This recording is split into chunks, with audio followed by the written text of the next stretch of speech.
Hello everyone, welcome once again to week one learning videos, and this is learning objective 3. When it comes to executing an investment philosophy, investors need to be aware of different transaction cost components that might occur when buying or selling assets. Portfolio management does not exist in a vacuum. So what we need to know is that there is a number of frictions that investors encounter when they go about investing and executing an investment strategy. One of those friction is taxation, we spoke about briefly in the previous learning objective. But perhaps the most prominent and profound market friction is trading costs. So trading costs are the costs that we incur when we go about buying and selling assets. Let's take a very quick example of trading cost. An active investor might be trading because they believe that there is some profit in doing so. There might be some market inefficiency that they seek to exploit. When that active investor goes about calculating their return, what they need to actually calculate is not only the alpha and the expected return they can generate.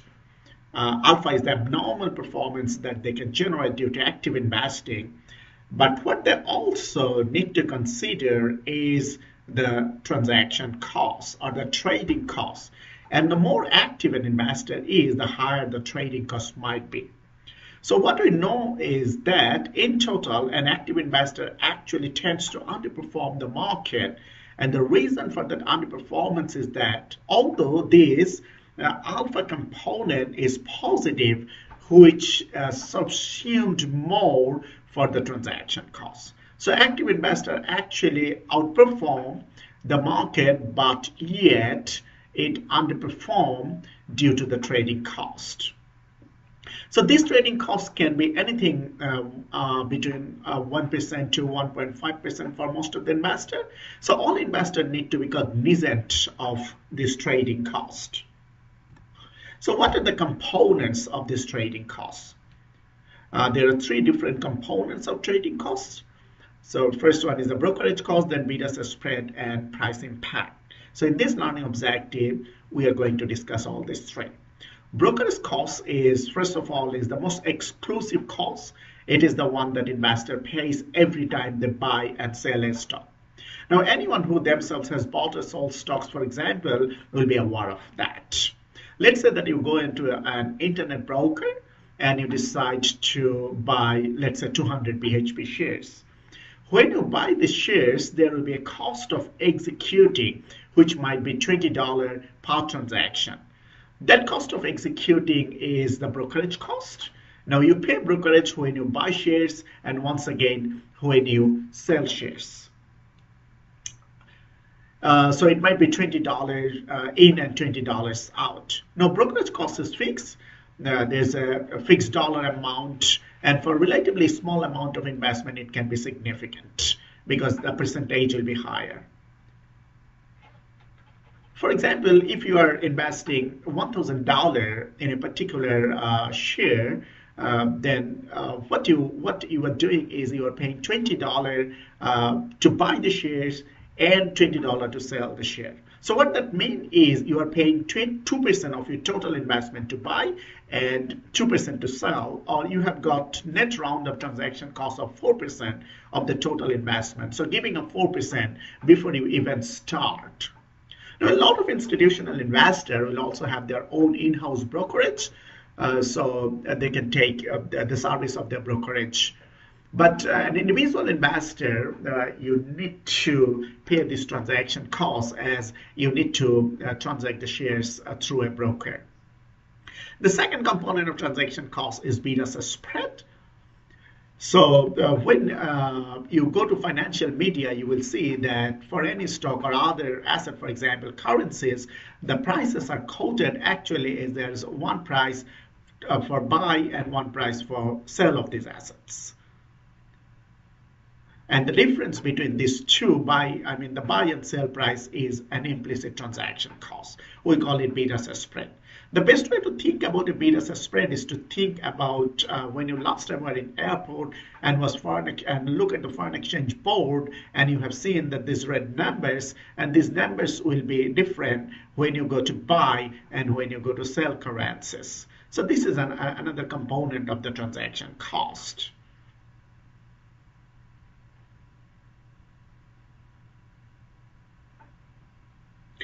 And last and the often most important component of trading costs is the price impact.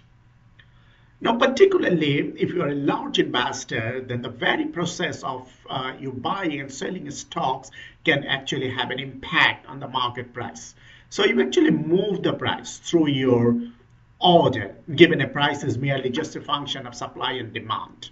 So if you think about basic economics, there's a supply curve and a demand curve. And what happens when there is an increase in the demand for a particular stock, and as increased demand without increasing the supply, the price is going to increase. So this increase in price will mean that by virtue of your trade, you pay a little bit more than what you might have otherwise expected or what you might quote across.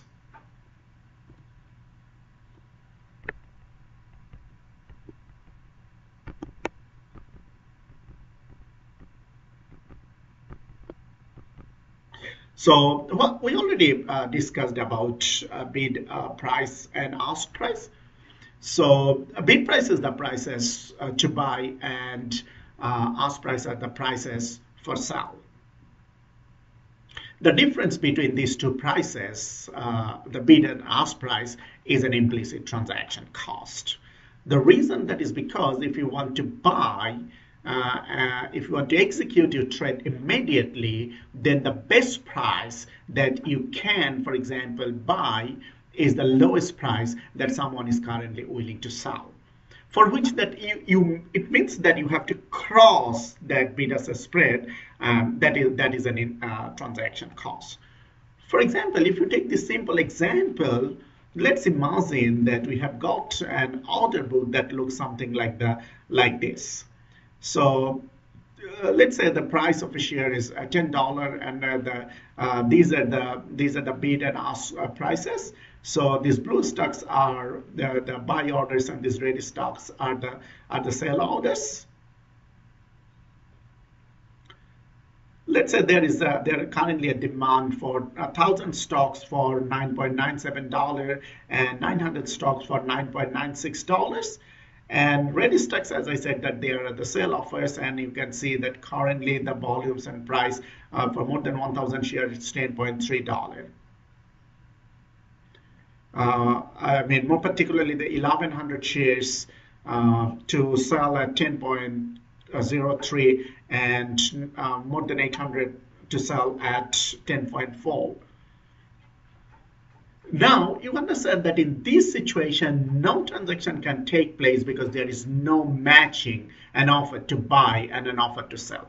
Now, let's say that you come in the market and you place a market order. It means that you immediately want to execute a transaction. Now, if you want to buy, the best possible price you can buy is the lowest price offered someone to sell. So if you want to execute a buy order immediately, now the highest buy price is 9.97. So if you want to buy immediately, you need to cross this and you need to pay 10.03. So from $9.97 to 10.03, this 0.06, that is the transaction cost. Now, what are the factors that affect bid as a spread? There are a number of factors that affect this bid as a spread. First of all is liquidity. More frequently that stock is traded, the lower the bid as a spread will be. The smaller the difference between these two will be when the more liquid a stock is. Riskiness is another factor. The more risky stocks tend to have high bid as a spread. Another is the price level. Bid as a spread is generally calculated as a percentage of price. So if a share has a higher price, its bid as a spread will be lower as a percentage. And the last one is the degree of information transparency and corporate governance. So if a particular security has a higher information transparency and the company has good governance, then bid-ask spread tend to be lower. Now look at this example.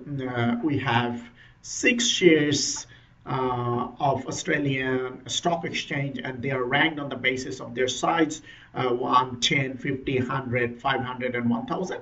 So Combank is the largest, whereas the KZL Resources are the smallest. Now they're not only different in terms of their size. You understand that they are also different in terms of their probably information transparency. The smallest company, KZL Resources, probably will have less transparent information. And we can see that as we move from the largest stock to the smallest stock, you can see that there is a significant increase in the bid-ask spread. That means the transaction cost. So you can see that small stock KZL Resources has a bid-ask spread of 8.33%. Guess that it means that you are giving up 8% when you are investing in this share just as a transaction cost.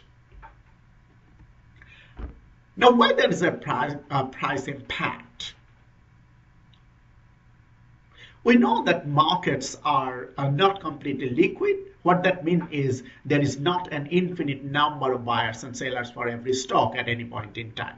What this means is that sometimes there can be an imbalance between the prices and the volumes and the prices that people want to buy and the price that people want to sell. So what happens with respect to that imbalance is that there is a really large order to either buy or sell can actually move the prices.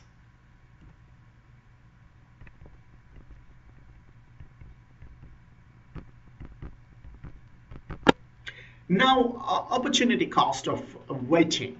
Now, one obvious question is why investor just can't wait. And so what the point is, that there's a good reason for that investors do not wait, that there is a cost of waiting. Because if you keep waiting, it's possible that the waiting actually incurs some cost on you, because you actually wanted to buy or sell this share because of the underpricing or overpricing, but as you wait, the underpricing or overpricing disappears. So this is the end of Learning Objective 3. Please watch the next video for Learning Objective 4. Thank you.